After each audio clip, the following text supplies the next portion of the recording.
పలుకు తెలియనిది మాటున ఉండే మూగమది కమ్మని తలపుల కావ్యమయే కవితలు రాసే మౌనమది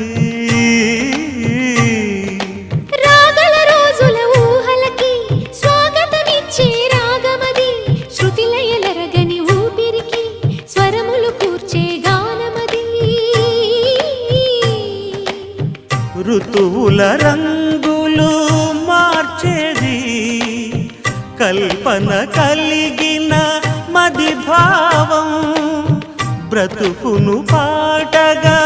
మలిచేది మనసున కదిలిన